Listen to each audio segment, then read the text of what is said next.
Now we will start with the very simplest part of introduction. मैंने एक आपको ऊपर की सतह दिखा दी होम्योपैथी की।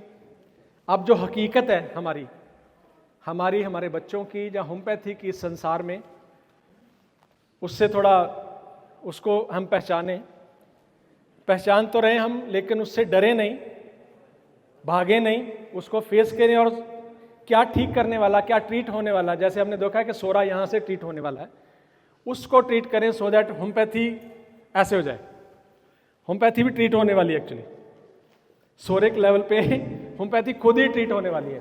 तो अक्सर क्लासेस में मैं जब बात करता हूँ बच्चों से, बड़ों से, टीचर साहबान से, तो मैं बात करता हूँ कि होम्योपैथ के ऊपर सबसे बिटर क्वेश्चन है मेरा, क्या उसके घर वाले उस पर बिलीव करते?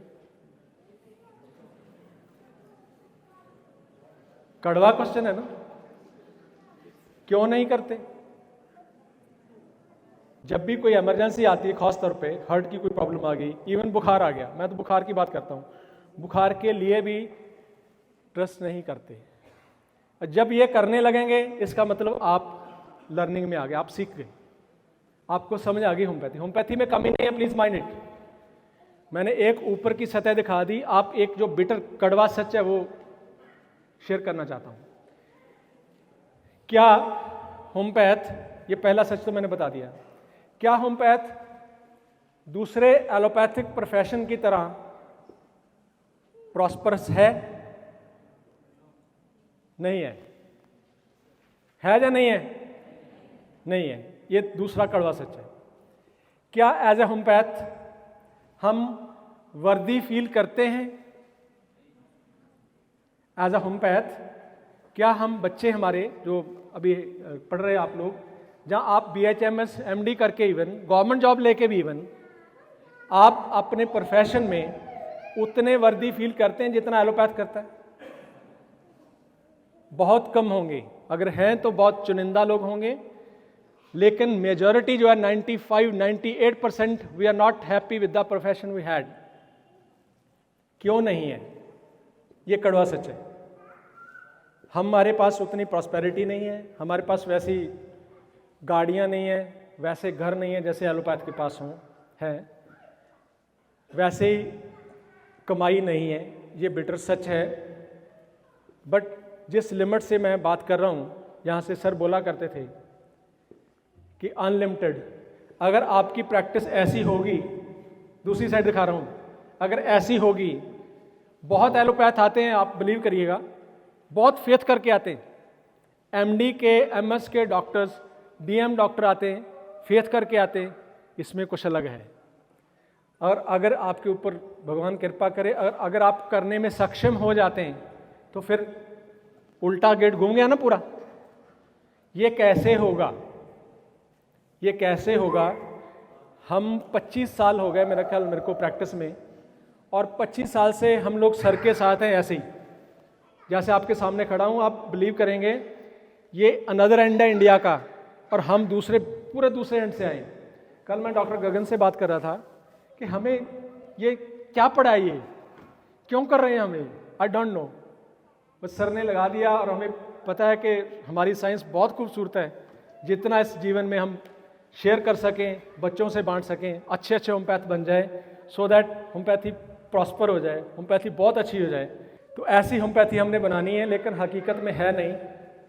तो उससे हम शुरू करें जर्नी हमारी, शब्दों से, उस गहराई से जहाँ से हमें होम्योपैथी को समझना चाहिए। हाँ जी, आवर वर्ड्स आर, मैं हिंट आपको देता गया बीच बीच में, अभी उसको थोड़ा और खोलता जाऊँगा। Our words are transmutating into flesh. हमारे शब्द मैटर बन रहे हैं अनजाने और जाने में। अभी हमने 3-4 शब्दों के ऊपर ध्यान केंद्रित किया। होम्योपैथ के जो जर्नी है होम्योपैथी की, उसके ऊपर एक ध्यान केंद्रित किया। मैंने बोला कि बिटर एक्सपीरियंस है, ये है 3-4 पॉइंट हमने निकाले जनरल होम्योपैथी के लिए। तो अगर वो शब्द हमारे बदल जाएं तो मैटर बदल जाएगा। जर्नी कहाँ से चालू होनी है? होम्योपैथ की जर्नी कहाँ से चालू होनी है? खुद वर्दी फीलिंग से, खुद प्रॉस्पर फीलिंग से, कुछ उस भाव से। जब वो शब्द उसके अंदर रहेंगे तो वो पैदा करेगा। वो तो पहले दिन से ही अनवर्दी है, तो पैदा क्या करेगा? मेरी बात समझे आप? अंदर से बाहर की ओर जर्नी है ये। हम इसमें चलते जाएंगे आगे। तो ये बाइबल के वर्ड हैं basically. Our words are transmutating into flesh. Human being is such a wonderful machine, such a wonderful creation that is knowingly और अननॉइंगली ट्रांसम्यूटेटिंग देयर कॉन्शियस और unconscious words into matter. Example के तौर पे ये college, ये building एक दिन शब्द थी और शब्द प्लान हुआ, देन ये मैटर एग्जीक्यूट हुआ। ऐसे कुछ समझ लीजिए। नेक्स्ट, गुरु नानक के शब्द है ये, अक्षर में त्रैभवन प्रभ तारे, अक्षर कर कर वेद विचारे। तो गुरु नानक शब्द की बात कर रहे हैं। मैंने पहले भी बताया कि शब्द से ही संसार शुरू होता है, और होम्योपैथ का जो शब्द है वो उसकी ऑर्गेनन है। होम्योपैथ का जो शब्द है वो उसके लिखे हुए शब्द, जैसे मैंने बोला ना, उनको फील करना है। अगर हम उनको लिटरली फील नहीं करेंगे तो एग्जीक्यूट क्या करेंगे? एक एग्जाम्पल के माध्यम से बताते हैं कि दो दुकानदार हैं। एक दुकानदार है जिसकी बहुत अच्छी सेल है, वो एलोपैथ है। एक दुकानदार है जिसकी सेल नहीं है, फॉर एग्जाम्पल वो होम्योपैथ है। जो एलोपैथ है, या दूसरा दुकानदार है, उसकी सेल बहुत अच्छी है। क्यों? क्योंकि उसको अपने प्रोडक्ट के ऊपर पूरा भरोसा है। जिस दुकानदार को अपने प्रोडक्ट के ऊपर भरोसा नहीं है, उसकी सेल अच्छी कैसे हो सकती है? मेरी बात समझे? जब तक हमें अपने प्रोडक्ट के ऊपर भरोसा नहीं है, होम्योपैथी के ऊपर भरोसा नहीं है, तो आपकी सेल अच्छी कैसे होगी? तो ये कब होगा? ये तभी होगा जब हम एक्नॉलेज होंगे, जैसी नॉलेज, जैसे मैंने बताया आपको, ऐसी नॉलेज के साथ लेस होंगे। तो मैं गोरखपुर में आया पहली बार। गुरबाणी में बाबा गोरखनाथ के बारे में बहुत जिक्र आता है, डिस्कशंस आती हैं। They had a very wonderful discussions with Guru Nanak. सिद्ध गोष्ठ करके बाणी है हमारे गुरु नानक की। तो उस बाणी में क्वेश्चंस हैं सिद्धा के, सिद्ध योगियों के। बहुत इंटेलिजेंट लोग थे ये, अभी भी हैं यहाँ पे योगी हैं जिनको सही में ज्ञान है। They are very, you can say, blessed peoples.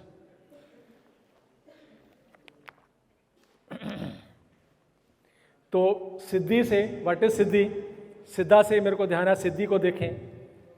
Siddhi is a Sanskrit noun, might be you are all acknowledge with this word. आप जानते होंगे, नहीं जानते तो let us feel it again.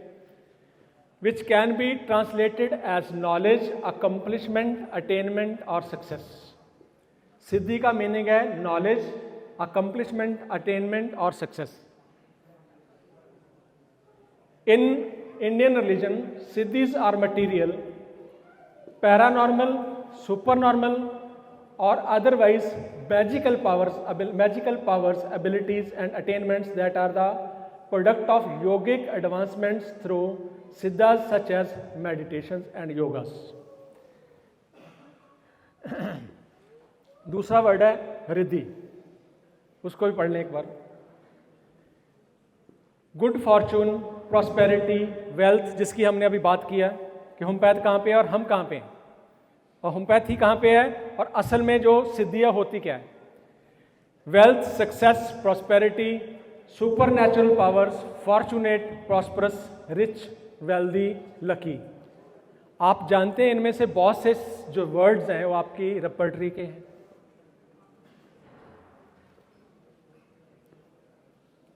इसमें बहुत से वर्ड ऐसे हैं जो आपकी रेपर्टरी के हैं। मेडिटेशन वर्ड आपकी रेपर्टरी का है। पीछे जाना बेटे।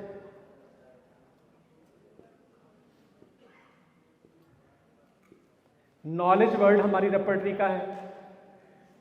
Delusion less with the magical powers आपकी रेपर्टरी का है। रेपर्टरी की एवोल्यूशन को अगर मैं देखता हूं तो इतनी एडमायरेशन आती है अंदर से। मैंने बहुत क्लासेस में बात किया है। Delusion, lost, time and space, ये आपकी रेपर्टरी का शब्द है। आपको पता है? आपको पता होना चाहिए स्पेस एंड टाइम क्या है। अगर इस शब्दों के साथ हम एक्नॉलेज नहीं हैं तो देन आप उस रेपर्टरी को ऑपरेट कैसे करेंगे? तो what is time and space?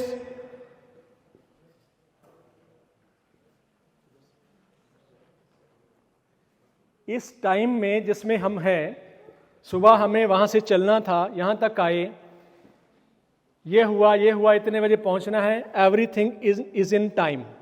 And what is space? when you are traveling from one point to the another point and traveling that much space is space. And what that जो हमारा delusion या जो हमारा rubric है वो क्या कह रहा है? delusion, time and space lost. आप सोचिए उस प्रूवर की सतह क्या है। जिस प्रूवर ने इस शब्द को प्रूव किया उसकी सतह क्या है? ये जो मैंने शब्द लिया ना, our words are transmutating into flesh, what your prover had done, you know, they had proved the frequencies into words. अगर आप समझना चाहते हैं इतनी गहरी बात, they had transmutated frequency into the words. एक फिजिकल एग्जांपल से आपको बताना चाहता हूं। आप पढ़ते हैं जॉन्डिस, नियोनेटल जॉन्डिस, रेपर्टरी में कहां पे पढ़ा? स्किन में पढ़ा है। रेपर्टरी में हमारे स्किन में पढ़ा है जॉन्डिस।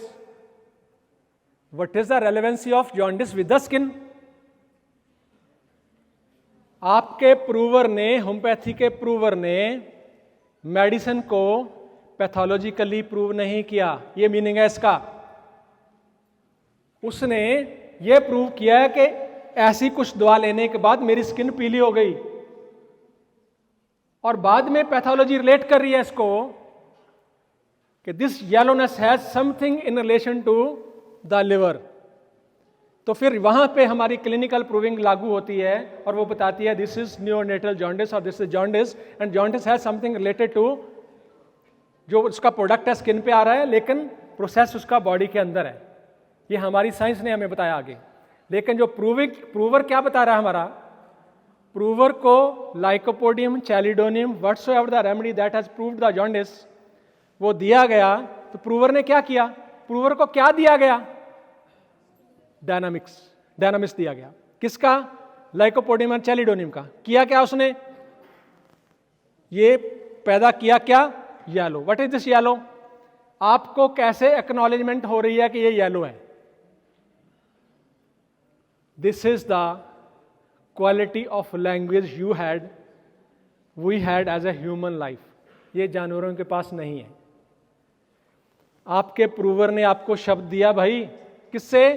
फ्रीक्वेंसी को प्रूव करके, डायनामिक्स को प्रूव करके एक शब्द दिया, और उस शब्द के माध्यम से आप फिर फ्रीक्वेंसी में घुस गए। This is again wonderful play. As an observer you have to see कि कैसे प्रूविंग हो रही है और कैसे ये प्रूविंग आपकी कैरेक्टरिस्टिक और जनरल सिम्टम से रिलेटेड है आपकी बॉडी के साथ। तो ये गहराई है आपकी प्रूविंग की मेरे भाई बच्चों, कि इन शब्दों की गहराई को समझिएगा। मेरा ऑलमोस्ट हर क्लास में क्वेश्चन रहा है कि what is Holi day? Let us meditate on what is Holi day. कोई एक बच्चा बताए फर्स्ट ईयर का, आपके दिमाग में हॉलीडे के रिलेटेड क्या क्या आता है? हॉलीडे मीन संडे, और आज आराम से उठेंगे और खाएंगे पिएंगे, टीवी भी देखेंगे, घूमेंगे फिरेंगे। इसके अलावा आप बिलीव नहीं करेंगे, फ्यू ईयर्स बैक ऐसे ऐसे बैठे बैठे दिमाग में आया कल संडे है, हॉलीडे। अच्छा, हॉलीडे का मीनिंग क्या होता है? मैंने भी कभी सोचा ही नहीं था, इसलिए इन शब्दों से जोड़ने की कोशिश कर रहा हूं आपको, कि जो आप बोल रहे हो आप सोचिए उन शब्दों का मीनिंग क्या है, तभी आप उनको पैदा कर पाओगे बाहर। Then what is holiday? HOLI का मीनिंग क्या? अब सोचिए, आप जो आपका टार्गेटिव माइंड है, कॉन्शियस माइंड है, कॉन्स्टेंटली जो भागम भाग कर रहा है, उससे आप थोड़ा सा नीचे उतरे, आप अपनी बीटा वेव से थोड़ा नीचे उतरे, डेल्टा वेव की तरफ गए, तो थोड़ा सोचा और समझा और उसका मीनिंग आया holy mean something related to what? Something related to some spiritual practices. तो क्या हम करते हैं? तो फिर हम ऐसे ही नहीं डीएवोल्यूट हो रहे, हम ऐसे ही, हम मीन्स ह्यूमन जात की बात कर रहा हूं, हम ऐसे ही नहीं डाउन सिंड्रोम पैदा कर रहे, हम ऐसे ही नहीं जानते कि डाउन सिंड्रोम क्या होता है एलोपैथ की तरह, क्योंकि हमने कभी शब्दों के जो ऑर्गेनन के शब्द है, मैं आपके अंदर वही मैंने बोला रोशनी जलाना चाहता हूं कि ऑर्गेनन के शब्दों का मीनिंग क्या है। तो हम अगर होली का मीनिंग नहीं जानते तो हम ऑर्गेनन को कितना जानते हैं आप समझ लीजिए। तो ये सभी क्वेश्चन पहले मेरे खुद के लिए होते हैं, फिर मैं उन्हीं क्वेश्चन को आपके सामने रखता हूं, क्या हम ये जानते हैं? तो उस क्वेश्चन के साथ आपकी एक्नॉलेजमेंट बढ़ती जाती, आप और नॉलेजेबल हो जाते हो। एक और एग्जांपल से बताना चाहता हूं, डॉक्टर ब्रूस लिप्टन हमारे एक सेल बायोलॉजिस्ट हैं, अगर हो सकेगा तो उनकी बुक पढ़ना, the biology of belief. He is a PhD non scholar of cell biology. ठीक है, ये जो मैं बातें कर रहा हूं आपसे, ये सिर्फ और सिर्फ फिलॉसफी नहीं है, इसके अंदर पूरी की पूरी साइंस है। जो मैं शब्द बोलूंगा पूरा साइंटिफिक होगा। वो क्या कहते हैं कि when life evolve from single cell to a multi trillion cell body, from simple to more complex to this type of cell, when it was a single cell of amoeba, it was having a single awareness, right? Single cell of amoeba multiplied by one awareness. When it become multi-trillion cell, then that single cell is multiplied by multi-trillion cell awareness, then you got the nervous system, special nervous system that is less with the knowledge and awareness only. समझ में आई? Single cell single awareness, multi trillion cell की awareness से multiply हो गए, और उस multi trillion cell की अवेयरनेस को हमने यूज किसके लिए किया? ये क्वेश्चन है। उस मल्टी ट्रिलियन सेल की अवेयरनेस को एज ए होम्योपैथ, मैं होम्योपैथ की बात करूंगा, होम्योपैथ ने किस चीज के लिए यूज किया, ये उसके ऊपर क्वेश्चन की बात है कि इतनी बड़ी अवेयरनेस के साथ तेरे को नवाजा गया, तू क्या कर रहा है? ठीक है, तेरे को अभी तक एलोपैथी के कंपैरेटिवली होम्योपैथी समझ में नहीं आई, तेरे को अभी तक अपनी साइंस के ऊपर भरोसा नहीं हुआ। हैनीमैन फुटनोट में लिख के गए, प्रीफेस है क्रॉनिक डिजीज का, शायद इसमें कहीं मिल जाएगा, कि बोलता I doubt on my disciples, मेरे को डाउट है अपने बच्चों के ऊपर, क्या वो मेरी बात को समझ पाएंगे? क्वेश्चन मार्क है कि क्या मेरी बात उनको समझ में आएगी। तो मैं दुआ करूंगा आप सबके लिए कि अगर आप समझेंगे तो जरूर समझ में आएगी। अगर हमने होली वर्ड को समझने की कोशिश की है तो हमें समझ में आया है, तो हम कोशिश करेंगे जरूर समझ में आएगा। सो रिद्धि एंड सिद्धि, इसलिए कि ये सभी हमारे अंदर होनी चाहिए। ये एक प्रैक्टिस है, होम्योपैथी भी एक प्रैक्टिस है। एक वंडरफुल बात आपको बताई, होम्योपैथी एक ऐसी प्रैक्टिस है, आपकी रिद्धियाँ सिद्धियाँ अपने आप ही बन जाती हैं। होम्योपैथी एक ऐसी प्रैक्टिस है जिसमें जब आप ऑब्जर्वर होते हो, ऑब्जर्वर मैंने बताया कि observer is a very heightened state of consciousness, वो हाइटेंड स्टेट योगा के अनुसार योगियों की थी। ठीक है, वो हाइटेंड स्टेट होनी चाहिए होम्योपैथ की जो योगियों की है, मानिए इस बात को। नेक्स्ट।